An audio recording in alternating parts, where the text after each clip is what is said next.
Bangarang. Vous écoutez Yeti Radio.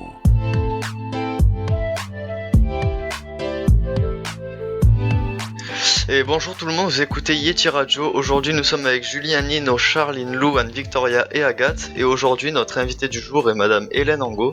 Donc on va commencer par une présentation assez générale d'elle-même. Donc si vous pouvez vous présenter, où vous êtes née, etc. Alors bonjour à tous, merci de m'accueillir aujourd'hui. Donc je suis née à Avignon, dans le Vaucluse. J'ai grandi dans les Cévennes, à Saint-Florent-sur-Ozonay. Et donc j'ai fait toutes mes études secondaires à Alès. J'ai été au collège à Daudet, lycée à Jean-Baptiste Dumas, à JBD.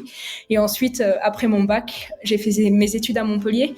J'ai fait une classe prépa scientifique au lycée Joffre. Suite à ça, j'ai intégré l'école de chimie de Montpellier, où j'ai obtenu un diplôme d'ingénieur chimiste, où je me suis spécialisée en chimie environnementale. Et par la suite, j'ai obtenu un doctorat à l'université de Grenoble, dans les Alpes.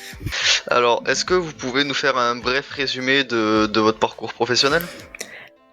Alors après mon diplôme d'ingénieur chimiste, j'ai travaillé pendant 1 an en Norvège dans un laboratoire de recherche. Je faisais des analyses de contamination des chaînes alimentaires arctiques. Suite à ça, j'ai travaillé pendant 3 ans comme ingénieur d'études à ce qui s'appelait IRSTEA à l'époque. C'est un laboratoire de recherche. Je travaillais en fait sur la qualité de l'eau du Rhône entre le lac Léman et la Méditerranée. J'ai ensuite fait ma thèse donc à Grenoble, où là je me suis spécialisée sur la contamination des écosystèmes au mercure, qui est un composé qui s'accumule dans l'environnement et qui s'accumule aussi de par notre alimentation dans nos corps. Et après cette thèse, je suis partie pendant 4 ans aux États-Unis. J'ai travaillé pendant 1 an et demi près de Boston, sur la côte est des États-Unis, et pendant 2 ans et demi dans le Colorado, dans une petite ville qui s'appelle Boulder, c'est au nord de Denver. Et depuis fin décembre, là, depuis début janvier, je suis maintenant en Suisse et je travaille pour l'École Polytechnique Fédérale de Lausanne. D'accord. Julien, tu avais une question du coup ? Est-ce que vous pouvez nous expliquer exactement en quoi consiste votre métier aujourd'hui, s'il vous plaît ? Alors, mon métier consiste à essayer de mieux comprendre comment certains composés chimiques, que ce soit des composés toxiques ou des composés, des composés qui favorisent le réchauffement climatique, comment ces composés circulent dans l'environnement. On les retrouve principalement dans l'atmosphère, mais c'est des composés qui passent de l'atmosphère au réservoir terrestre, à l'océan. Il y a des échanges entre ces différents compartiments. Donc, mon but, c'est de mieux comprendre ces cycles-là et d'évaluer les impacts, que ce soit sur la santé humaine pour les composés toxiques ou sur les changements climatiques pour les composés comme le dioxyde de carbone, par exemple. Et donc, au quotidien, mes journées, ça ressemble à... le gros de mes journées, en fait, je travaille sur un ordinateur, j'étudie des données qu'on a récoltées lors d'expéditions telles que l'expédition Mosaïque dont on va parler par la suite. D'accord. Et est-ce qu'il y a une étiquette, entre guillemets, qu'on pourrait mettre sur votre métier, où vous avez vraiment... vous êtes assez polyvalente dans le sens où vous faites beaucoup de choses, ou est-ce que c'est vraiment un nom précis qu'on peut y attribuer ? Je me qualifierais de chercheuse. Alors, ça veut tout et rien dire, en fait. On essaye de comprendre ce qui se passe autour de nous. Dans mon cas précis, ce qui m'intéresse, c'est la chimie environnementale. Mais c'est très vaste. Ça dépend vraiment des périodes. Ça peut être des périodes où on travaille sur le terrain, on a des instruments scientifiques pour collecter des données. Des périodes où c'est du traitement de données sur ordinateur, faire de la modélisation, ce genre de choses. Et une partie aussi de rédaction de rapports et d'articles scientifiques. Donc beaucoup d'écriture aussi. Donc il y a une gamme de tâches assez diverses. Alors Charline, il me semble que tu avais une question aussi du coup. Avec la crise sanitaire, comment est-ce que votre vie professionnelle elle, évolue ? Je travaille de chez moi.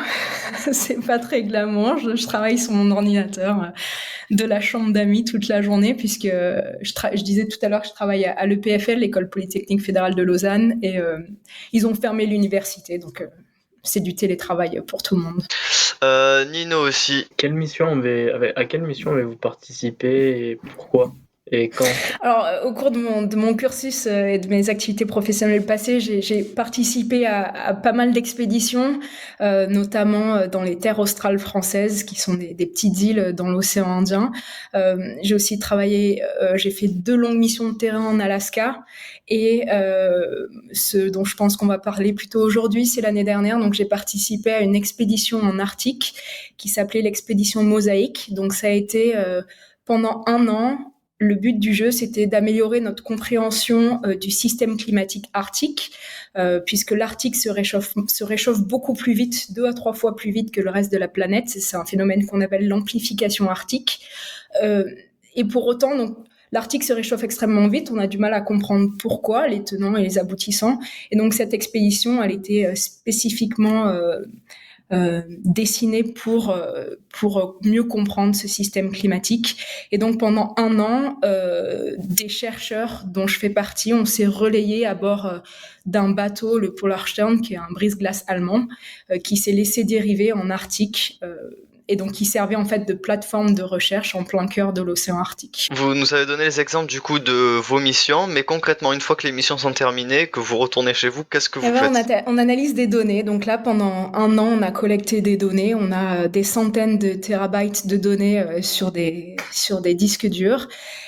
Et ensuite, le but du jeu, c'est d'essayer de faire sens de ces données. On enregistre, on a étudié l'atmosphère, l'océan, la neige, la glace, etc.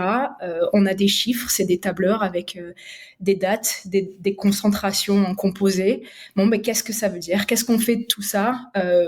Et donc, comme je disais, mon travail, c'est, je passe mes journées sur mon ordinateur à essayer de créer une histoire autour de ces données. Et est-ce que vous travaillez précisément pour un groupe, une société ou quelque chose comme ça, ou c'est les sociétés qui viennent potentiellement vous chercher pour telle ou telle mission? Non, alors je suis embauchée par des universités. Donc l'année dernière, j'ai participé à cette expédition dans le cadre de mon travail pour l'université du Colorado aux États-Unis. Et là maintenant, mon travail en Suisse, c'est aussi pour une université. Et donc c'est comme ça que ça se passe en fait. Les chercheurs travaillent pour les universités. D'accord.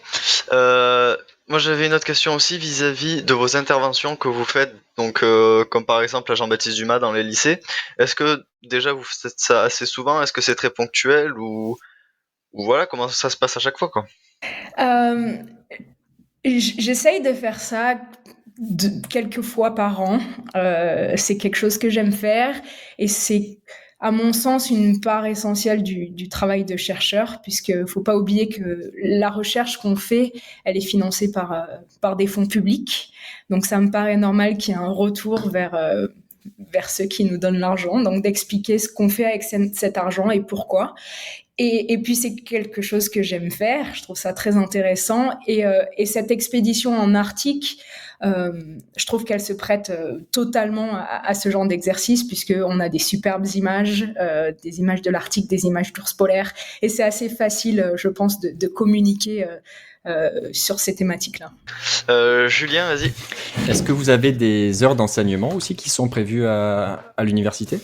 Alors, je fais quelques heures d'enseignement, mais c'est pas le gros de mes activités. Là, je suis embauchée sur un contrat essentiellement de recherche.